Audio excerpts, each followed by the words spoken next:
Sansa here. Today we're going to be talking about how to introduce your pet to new potential playmates or new fur friends.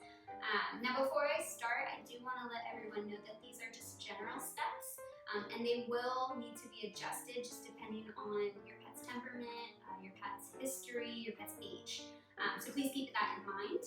But to get started, the first step you're going to want to take is you are going to want to set the right location. The right location is something that's called neutral ground.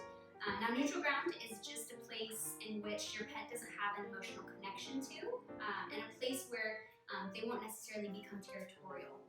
So I wouldn't recommend doing the introduction in a backyard, in an apartment, in a house. I would recommend taking your pets to a local park or a boardwalk, somewhere that's neutral ground for both pets.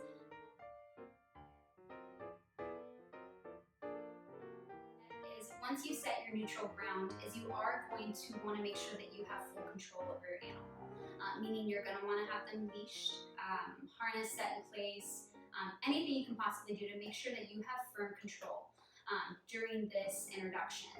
That's just going to be both for your pet safety and your own safety.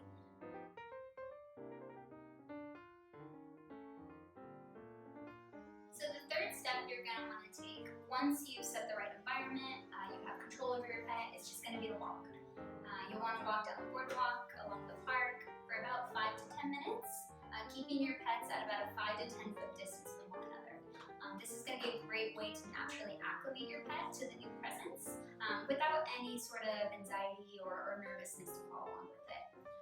Now once the walk is done, you can increase their engagement, you can let them smell each other, you can play with each other for a little bit, but I will say that great things do take time, and that this first introduction won't necessarily be the start of a really great relationship.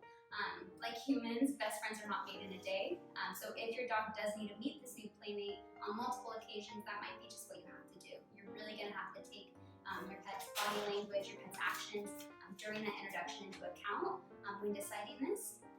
But overall, I think